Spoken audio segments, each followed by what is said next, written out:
Record. Oke.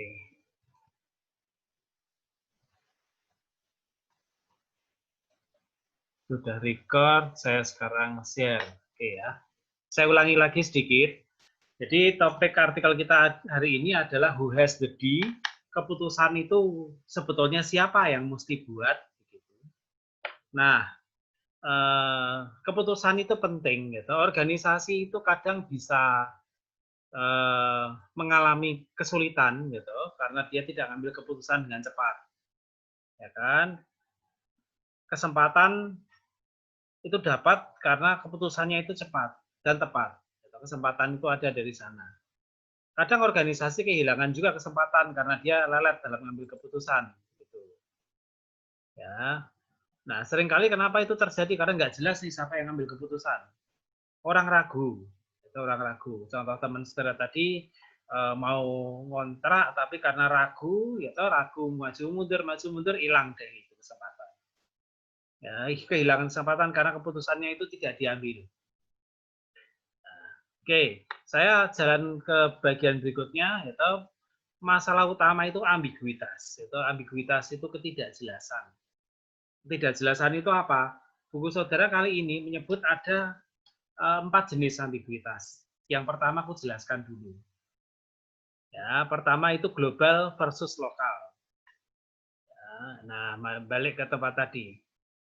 Ya, saya tuh selalu berharap kalau saudara punya bisnis sukses di cabangnya bukan cuma di Indonesia, tapi negara lain juga ada. Anggap saja misalnya ya, saudara punya bisnis cabangnya di Singapura, Malaysia, dan Thailand. Kantor pusat Indonesia. Kantor pusat Indonesia. Nah, yang sering kali terjadi semacam ini, saudara. Yang sering kali terjadi semacam ini. Misalnya, yang berorientasi di Thailand, yang fokus mikir di Thailand, itu kan orang yang ada di Thailand. Ya, kepala cabang Thailand, manajer Thailand itulah yang memikirkan detail tentang Thailand. Nah, tapi kadangkala yang terjadi begini, dia nggak berani ngambil keputusan untuk pembuatan produk baru. Menurut hasil riset di Thailand, produk baru itu kalau dibuat, mesti berhasil. Karena cocok sekali dengan pasar Thailand. Tetapi dia tidak buat keputusan untuk produk itu. Dia diam saja, gitu. Dia tidak buat keputusan. Menurut dia, pengembangan produk itu bukan urusan orang Thailand, urusan orang pusat. Nah, sementara orang pusat berpikir, loh, urusan lokal itu urusan manajer lokal, bukan urusan pusat lagi. Orang lokal berpikir membuat produk baru itu strategis, itu harus urusannya pusat. Orang pusat berpikir kalau terkait dengan lokal, orang lokal ngurusi semuanya. Yang terjadi adalah tarik ulur tanpa akhir. Itulah yang dimaksud dengan global versus lokal bottleneck. Ya, satu saat keputusan itu pasti dibuat. Entah membuat produk, entah tidak. Dan pasti ada penanggung jawabnya, pusat atau lokal. Tetapi lambat. Kenapa disebut bottleneck? Bottleneck itu bukan buntu seringkali. Ya, bottleneck itu seringkali bukan buntu. Buntu itu tidak ada keputusan. Bottleneck itu keputusan itu kadang ada, tetapi lambat. Kenapa lambat? Karena saling tunggu. Daerah berkata itu urusan pusat, pusat memikirkan bahwa itu urusannya daerah. Itulah yang dimaksud global versus lokal. Ketidakjelasan siapa yang mesti ngambil keputusan. Ya, ketidakjelasan siapa yang mengambil keputusan. Jadi yang jelas untuk mengatasi masalah ini, sebetulnya entah lokal entah global itu mesti sepakat dalam satu hal. Lokal atau global itu mesti sepakat dalam satu hal. Untuk hal tertentu, yang paling memahami itu siapa? Karena siapapun yang paling memahami, berarti dia bisa menentukan apa yang terbaik yang mendatangkan value bagi organisasi. Nah, jadi harus dipahami itu. Harus ada konsensus kalau berkaitan dengan value, berkaitan dengan apa yang terbaik bagi organisasi, nah itu yang harus dicapai. Itu yang harus dicapai. Ya, oke, itu yang pertama. Itu yang pertama. Ya, oke. Bottleneck yang kedua, saudara. Bottleneck yang kedua adalah center versus business unit. Center versus business unit. Saya stop share dulu, bentar. Ya, saya break dulu.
Oke, saya mulai lagi.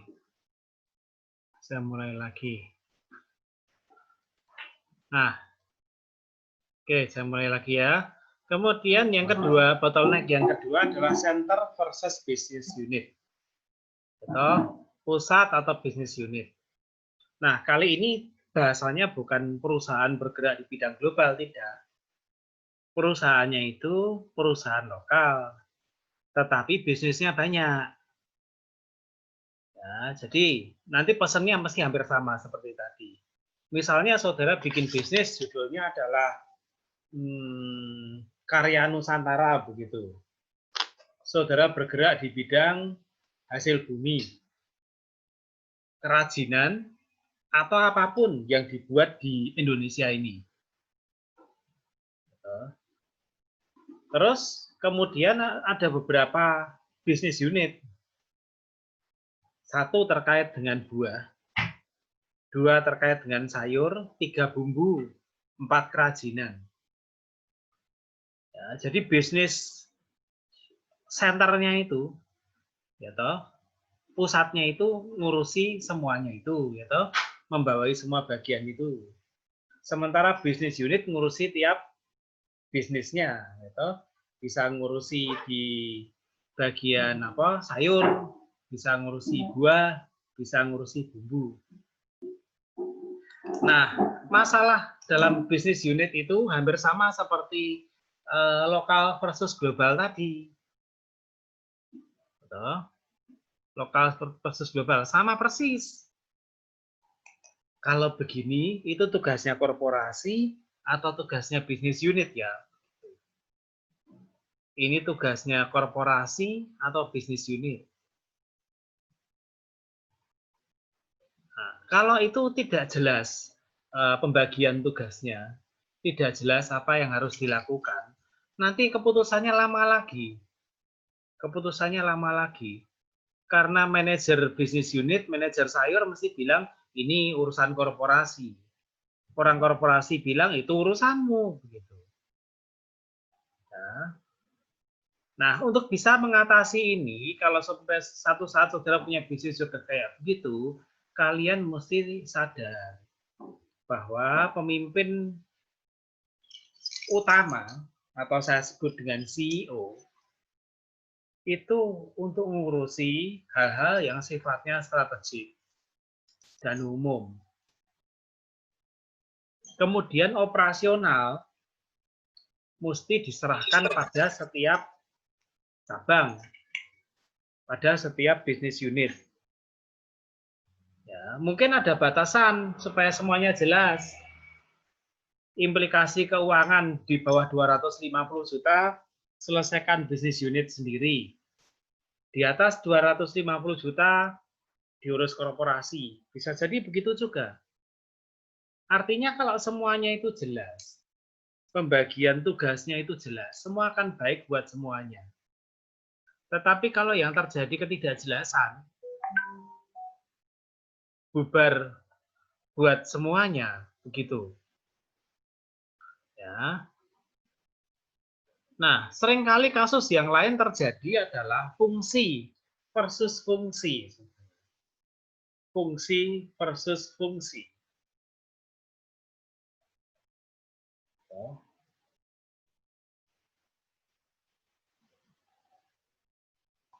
Nah, fungsi maksudnya apa sih? Fungsi versus fungsi. Tak kasih contoh untuk untuk perusahaan dulu, ya, untuk perusahaan dulu. Ya, saya kasih contoh untuk perusahaan dulu. Ya, maksudnya begini misalnya. Di perusahaan itu kan ada bagian manufaktur, ada bagian riset dan pengembangan, ada bagian pemasaran. Gitu kan. Manufaktur, riset pengembangan, pemasaran. Ya toh? Misalnya ada ide mau buat produk baru. Mau buat produk baru. Siapa yang memutuskan? Bagian R&D bisa memutuskan produk itu dibuat apa enggak? Atau bagian pemasaran yang memutuskan produk itu mau dibuat apa enggak? Atau bahkan manufaktur yang memutuskan itu mau dibuat apa enggak? Nah, kalau enggak jelas kayak begitu, nanti bubar jalan gerak. Ya toh, bubar jalan gerak. Nah, saya percaya saudara itu selain di kampus itu belajar, mesti juga ada kegiatan lain di tempat yang lain lah. Gitu. Misalnya di UKM atau di mana lah yang saudara itu punya kegiatan sosial. Nah, pertanyaanku saudara, bisakah kasih contoh yang kayak aku berikan tadi? Ini jadi urusannya siapa toh? Gitu. Urusannya marketing atau urusannya manufaktur atau urusannya riset sih? Siapa yang mesti tanggung jawab? Aku tak mencari saudara apa ya?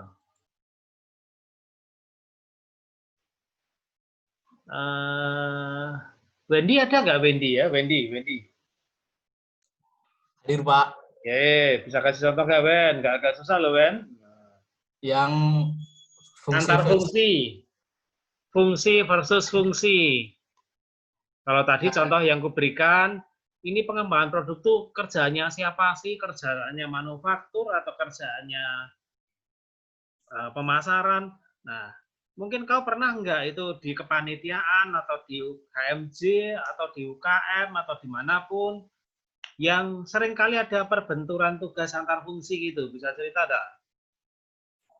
Kalau pernah sih enggak sih Pak, cuma dari teman kan pernah ada usahanya juga kan Pak, kopi. Nah, gimana Nah, dia tuh ceritanya? sama kayak gini juga, terus jadi buka cabang, terus mau apa? Ekspansi gitu Pak. Nah, jadinya itu mereka bahas itu dari orang lapangannya itu jadi pengurus yang di cabangnya itu, dia ngasih solusi ke yang pusat yaitu temanku yang pemimpinnya. Jadi gimana caranya apakah bisa ada peluang untuk buka cabang atau enggak. Nah, makanya temanku ngasih tanggung jawab ke dia kalau memang misalkan ada peluang ya bisa dibuka kayak gitu, Pak. Jadi keputusannya itu ya ada di penanggung jawab yang di cabangnya, Pak. Ya, itu kebetulan karena sudah jelas urusannya. Ya toh, oke, terima kasih Wendy, udah ada sih. Nah, seringkali saudara, kondisi tidak seindah kejelasan yang dikasih contoh Wendy tadi. Kadang orang itu cuma tarik ulur. Itu mestinya kerjaanmu, ini mestinya kerjaannya dia, dan seterusnya. Begitu. Nah, kalau begitu nggak akan selesai-selesai. Kalau nggak akan selesai, nggak ada keputusan. Maka kalau ada ribut-ribut kayak tadi, memang yang disarankan oleh bukumu itu namanya cross-functional decision. Jadi pengambilan keputusannya itu lintas fungsi. Jadi misalnya ada keputusan yang harus diambil, misalnya terkait pengembangan produk, oke, dibentuk tim. Timnya itu ada dari bagian A, ada dari bagian B, ada dari bagian C, ada dari bagian D, dan seterusnya. Nah, kalau timnya itu sudah dibentuk dari berbagai bagian itu, nah kemudian timnya diberi tugas. Jadi ini bukan tugas bagian tertentu saja, tapi ini tugas bagian lain. Kalau di STIE itu yang namanya admisi itu bukan tugasnya bagian admisi saja.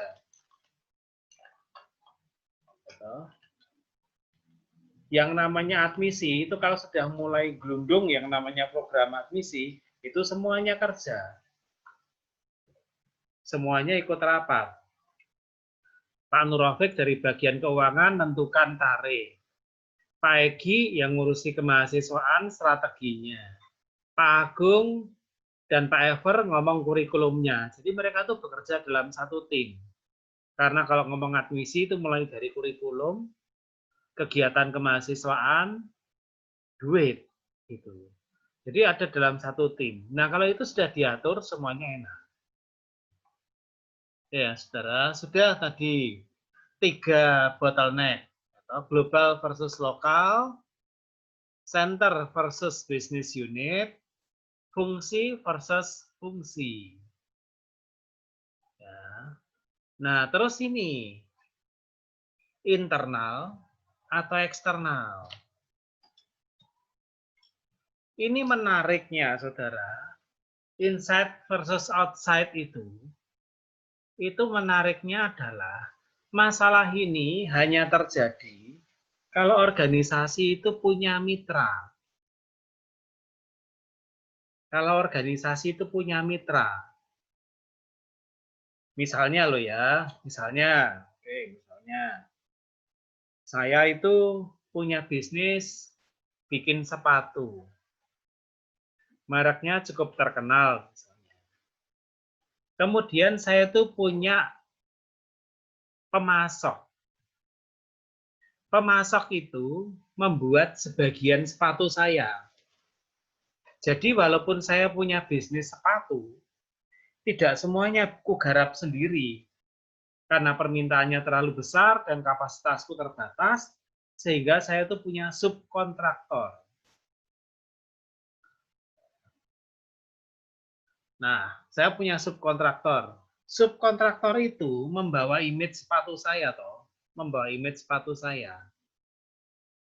Nah, kalau subkontraktor itu memperlakukan karyawannya dengan tidak baik, misalnya menggaji karyawan dengan tidak wajar, jauh di bawah nilai yang umum berlaku, jam kerja karyawan yang terlalu panjang, yang kadangkala orang sebut jamnya tidak manusiawi, ataupun praktek kerja lain yang tidak baik. Itu yang kena masalah bukan hanya pemasokku, saudara, tetapi saya juga kena masalah.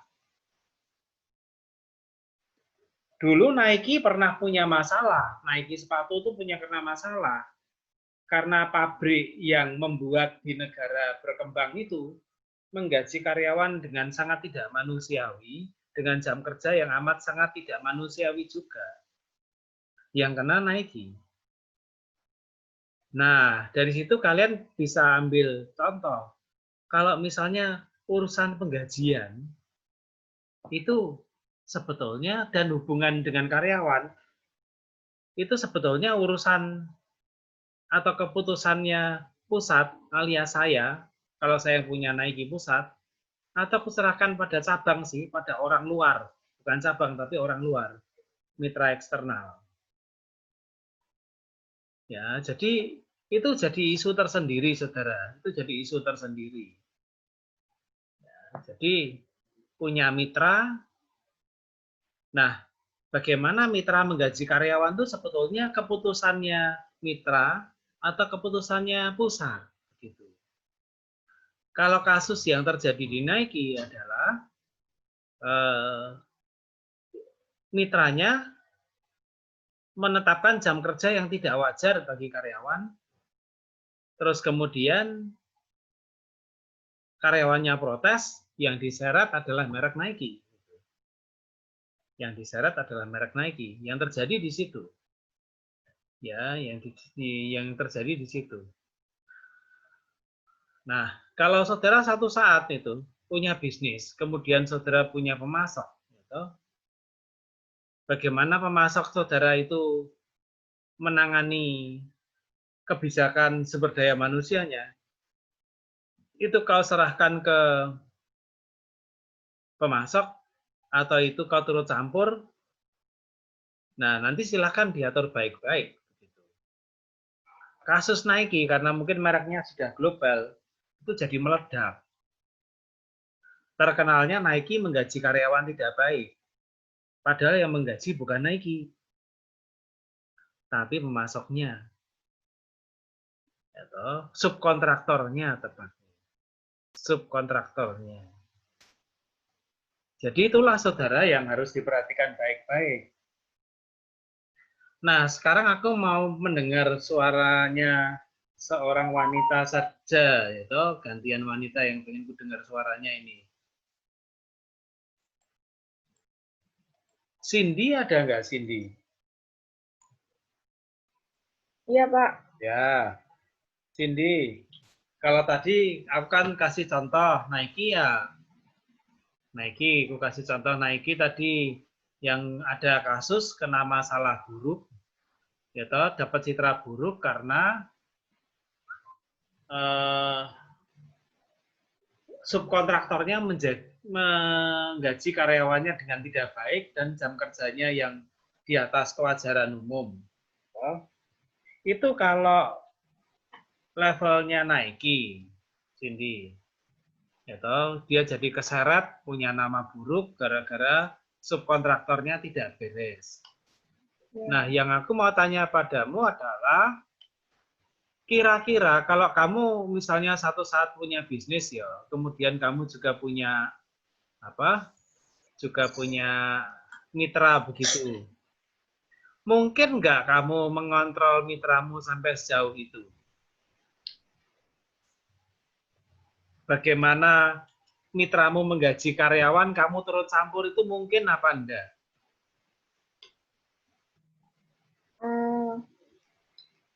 Maksudnya saya ikut campur dalam.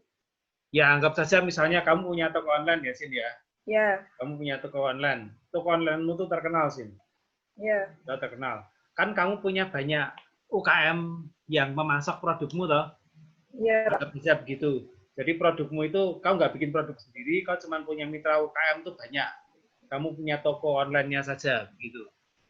Nah, bisa nggak kamu sampai mengatur ke UKM-UKM yang memasok ke kamu itu, Bapak Ibu kalau mau masuk ke barang ke saya, tolong karyawannya digaji UMR ya, begitu. Kalau nggak boleh. Bisa nggak melakukan itu? Enggak sih Pak, soalnya kan kalau kalau soal UKM, kalau soal UKM itu tuh menggaji karyawan itu tergantung dari UKM-nya itu Pak. Betul. Tergantung dari UKM-nya dalam menggaji karyawannya gitu Pak. Bukan saya juga nggak ikut campur dalam mengurusi mengurusi penggajian UKM-nya itu gitu Pak. Ngertimu kan barangnya sampai ke tempatmu baik, tepat waktu, kualitasnya oke toh? Iya Pak. Ya itulah yang kadang terjadi, saudara. Kenapa Cindy bisa melakukan itu? Bisa, tapi harus waspada dalam artian bisa dilakukan sebatas Cindy itu cuma toko yang menjualkan merek setiap UKM itu. Ya, jadi kalau ada masalah di situ yang kena mereknya UKM itu. tokonya Cindy misalnya Jogja Mall begitu, cemilannya mereknya renyah. Nah, kalau renyah memperlakukan karyawan dengan tidak baik, yang kena renyah, bukan Jogja Mall begitu. Tetapi kalau Cindy itu punya toko namanya Jogja Mall, kemudian semua snack yang dibuat itu dimereki Jogja Mall, keluar dari tempatnya pemasok itu sudah dari UKM itu sudah mereknya Jogja Mall, nah itu mesti hati-hati dikit. Karena jika karyawan salah satu UKM itu kemudian merasa punya masalah dengan bosnya, yang kena adalah merek Jogja Mall-nya itu. Ya, semoga bisa dipahami ya. Kalau aku punya toko namanya Jogja Mall, terus pemasokku ada puluhan, namanya renyah, enak, dan lain-lain. Kemudian karyawannya renyah itu protes, jadi masalah lokal gitu, masuk KR begitu, yang kena tetap renyah. Jogja Mall aman. Tetapi jika pemasokku itu mengirim barang ke saya dan semuanya dimereki dengan nama Jogja Mall, kemudian di salah satu UKM itu ada demo besar-besaran, KR menulisnya adalah karyawan Jogja Mall protes, atau karyawan pemasok Jogja Mall protes, Jogja Mall keseret. Citra jadi jelek. Jadi mesti hati-hati di situ ya, mesti hati-hatinya di situ. Ya, tergantung itu pada batasan apa itu. Ya, jadi mesti kadang jelas. Saudara sebagai perusahaan bisa memutuskan apa. Ya, terima kasih Sin, sudah cukup. Kemudian pemasok itu bisa memutuskan Ya Pak, terima apa. kasih.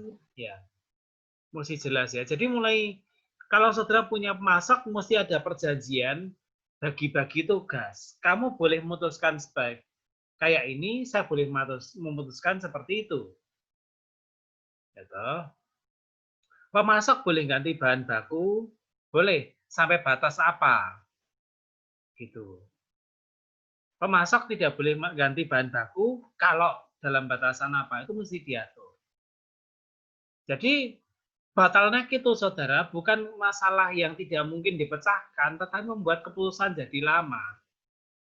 Yaitu global atau lokal, putusan ini siapa yang mesti ambil?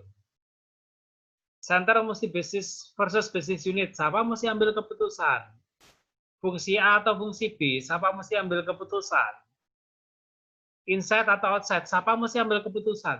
Nah, kalau tidak ada kejelasan, nanti keputusan akan tetap diambil, cuman lama.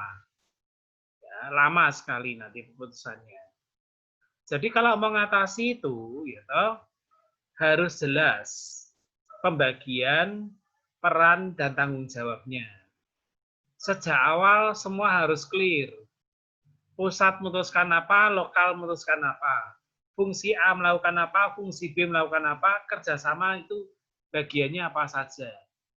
Kalau semuanya jelas, bottleneck itu pergi. Bottleneck itu hilang, nggak ada lagi. Artikel ini, saudara, memberi pedoman. Ya, tak minum dulu. Artikel ini memberi pedoman namanya rapid, saudara. Rapid.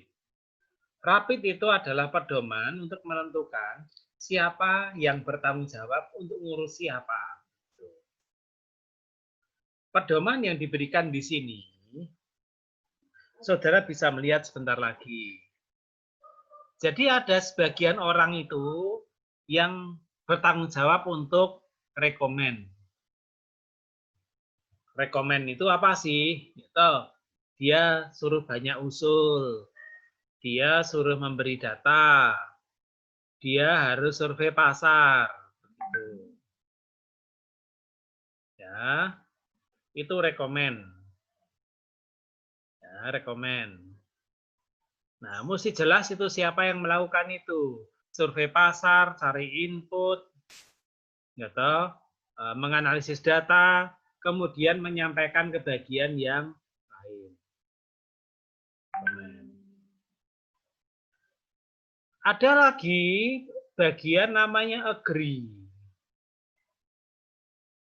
Agree itu ibaratnya bagian negosiatornya. Bagian negosiatornya. Kadang agree itu orang yang memutuskan. Nah, itu urusannya siapa? Ya, itu agree. Dia bisa memutuskan, dia negosiator, gitu. Kadang dia bisa membatalkan keputusan yang diambil, ada kekuatan vetonya, gitu. Nah, udah jelas. Jadi siapa yang mengusulkan jelas, siapa yang memutuskan jelas, siapa yang melaksanakan mesti jelas. Jadi keputusan itu diambil ya mesti dilakukan, Mbak. Siapa yang disuruh melakukan ini? Ya, siapa yang disuruh melakukan ini? Oke, saudara, break sebentar ya. Ada tamu di luar. Sebentar, break 5 menit.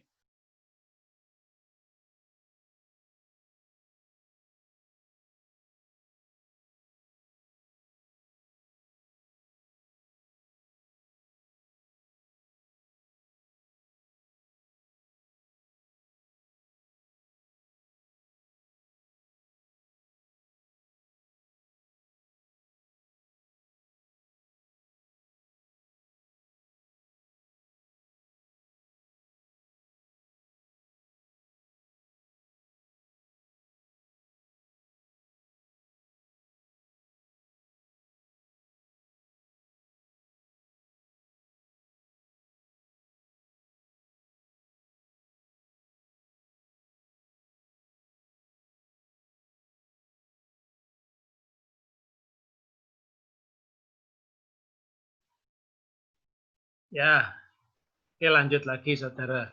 Ini kalau kuliah di rumah ini ya begini. Ya, jadi rapid itu bagi pembagian tugas ya saudara. Pembagian tugas. Pedoman sederhana. Siapa yang menyarankan, mencari ide, cari alternatif, memberi data, tapi tidak melakukan itu cuma menyarankan saja. Ada yang ngambil keputusan, agree, negosiasi. Ya toh, menerima usulan, pikir, kemudian baru dilakukan. Ya toh, yang lakukan orang lain lagi. Bagian perform. Ini orang yang melakukan itu keputusan. Ya toh? Oke, terus input. Input itu seringkali saudara, seringkali orang yang memberi masukan-masukan lain, gitu. Ya. Dia memberi masukan pada recommender ini. Jadi orang yang merekomendasikan mencari input. Nah, inputnya diberi oleh siapa? Oleh orang yang mencari input. Apakah rapid itu 5 harus ada semua? Tidak. Kalau cukup 4 ya 4. Kalau tadi aku kasih contoh, agree itu negotiating juga sekalian memutuskan. Tetapi kadang di organisasi yang cukup besar, di site itu ukurannya pelaksananya beda lagi. Ya, di site itu beda lagi. Di site itu beda lagi, gitu. Habis ada negosiator lapor ke manajer, Pak, ini sudah nego sama ini, manajernya tinggal ketok palu. Ya. Yang di site manajernya, negosiatornya hanya nego saja. Nah, artinya saudara, mesti jelas. Rapid itu pada dasarnya hanya memberi pedoman sederhana bahwa tugas dalam pengambilan keputusan itu harus dibagi. Harus dibagi. Mesti ada kejelasan siapa yang melakukan apa. Siapa yang boleh memutuskan apa. Kalau saudara satu saat kerja di bank, kemudian saudara menjadi bagian apa istilahnya analis kredit, analis kredit misalnya levelnya ada 3, junior, senior, sama puncak atasannya senior misalnya begitu. Yang junior mungkin boleh memutuskan pinjaman maksimal 500 juta. Junior boleh memutuskan. Sampai 2 miliar mungkin senior. Di atas 2 miliar mungkin atasannya lagi. Artinya apa, saudara? Supaya putusan itu bisa diambil secara cepat, maka mesti jelas siapa yang boleh mengambil keputusan di mana. Maka artikel ini pesannya sederhana, who has the D? Itu putusannya siapa sih sebetulnya? Ya, itu putusannya siapa sih? Bisa jadi satu saat saudara juga satu saat pasti akan menikah gitu kan. Sekeluarga lihat gedung, ya toh, semua cuman tertarik pada gedung itu, tapi tidak jelas siapa yang bisa ngambil keputusan. Pesan apa enggak itu gedung. Bapaknya tertarik, pikir itu ibunya yang putuskan, ibunya tertarik, pikirnya anaknya yang putuskan, anaknya tertarik, yang bayari bapaknya, begitu muter aja terus. Dan semuanya sama-sama diemnya. Walaupun ekornya mereka akan ngomong juga, tapi jadi lambat. Nah, jadi lambat. Gedungnya keburu diambil orang lain. Nah, jadi mesti jelas, itu mesti jelas. Mau nikah, gedung putusannya siapa? Yang milih anak, yang bayari bapak, misalnya begitu. Bisa jadi begitu. Nah, jadi begitu. Nah, saudara, artikel ini menunjukkan beberapa hambatan ya, beberapa hambatan yang seringkali mengganggu dalam pengambilan keputusan. Tolong dipahami baik-baik. Ya, 3 hambatan dalam pengambilan keputusan.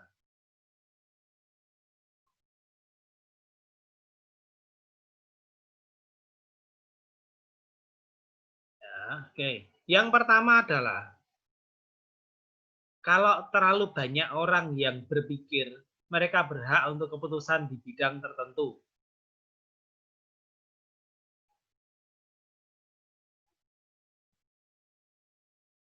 Artinya apa?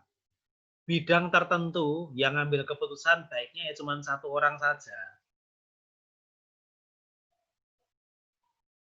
Misalnya, publikasi admisi, ketua merasa berhak, WK1 merasa berhak, WK2 merasa berhak. Terus mereka bikin promosinya sendiri-sendiri. Bubar jalan gerak, saudara. Karena promosinya nggak akan jalan. Jadi mesti jelas. Admisi mahasiswa yang ambil keputusan adalah WK3, titik. Kurikulum yang ambil keputusan Kajur, titik. Udah. Hambatan yang sering kali terjadi adalah semua merasa bisa ngambil keputusan. Menghindarinya, pastikan bahwa hanya satu orang bisa mengambil keputusan terkait bidang tertentu. Yang kedua, hambatannya adalah terlalu banyak orang yang punya hak veto, hak untuk membatalkan keputusan. Ini berbahaya.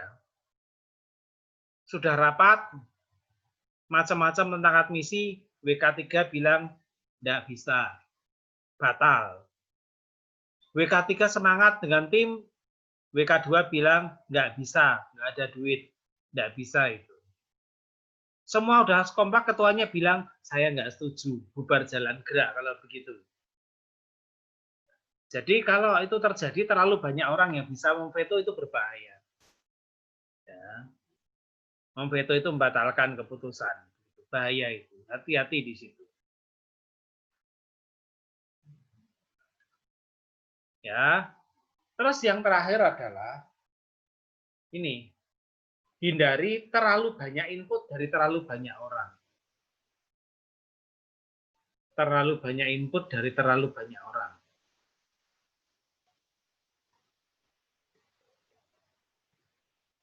Terlalu banyak input dari terlalu banyak orang. Karena tidak semua input itu bermanfaat. Begitu. Ya, itu pahami baik-baik. Nah, contoh setelah ini, saudara, walaupun tadi hurufnya itu rapid ada 5 pembagian tugas, tapi contoh setelah ini itu tidak semuanya itu dipakai. Urutannya tidak harus RAPID juga, terserah. Nah, jadi dengan kata lain kalau tadi ada rapid itu, recommend, agree, gitu. Kemudian P-nya tadi perform, I-nya itu tadi input, D-nya decide. Tidak harus semuanya itu berjalan seperti itu. Yang pasti ada pembagian tugas. Pada bagian ini cuma dicontohkan sederhana, recommend, buat usulan, cari input. Jadi input sama recommend di satu bagian. Agree. Gitu, agree itu sekalian negosiasi memutuskan. Gitu, sekaligus digabung gandeng ini nanti. Ya, input, consulted, gitu. Decide, perform. Urutannya beda dari urutan RAPID. Itu pun boleh digabung-gabung.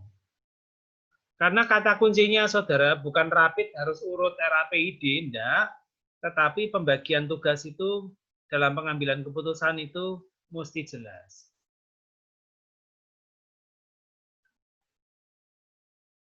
Materi hari ini, saudara, yang terakhir hari ini adalah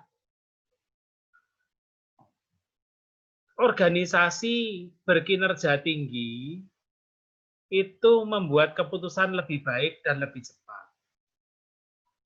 Nah, mereka itu punya prinsip, saudara. Prinsip. Prinsipnya begini. Pasti ada keputusan yang lebih penting dari yang lain. Some decision matter more than others. Tidak semua keputusan itu sama pentingnya. Tidak semua keputusan itu sama pentingnya. Ada yang lebih penting dari yang lain. Yang kedua, action itu goal. Maksudnya apa? Gitu. Keputusan itu harus dijalankan. Tindakan itulah tujuan akhir dari pengambilan keputusan. Maksudnya di situ. Yang ketiga, ambiguitas itu musuh besar. Ambiguitas itu musuh besar. Ya. Oke, saudara, itu materi kita hari ini. Nanti jika ada yang mau tanya, hari ini saya juga bertanya pada 3 orang dulu ya. 3 orang dulu. Nah, tugas hari ini sederhana, saudara. Tugas hari ini sederhana, berlaku buat semuanya. Dikumpul di grup, dikumpul di grup, kumpul di grup, ditulis ringkas saja maksimal 5 baris. 5 baris. Ya, nanti kalau ada yang punya pertanyaan silahkan juga ditanyakan di grup. Tugasnya sederhana.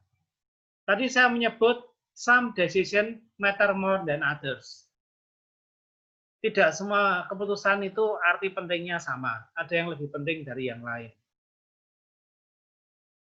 Kasih contoh dong, saudara. Tadi saya nggak ngasih contoh di situ.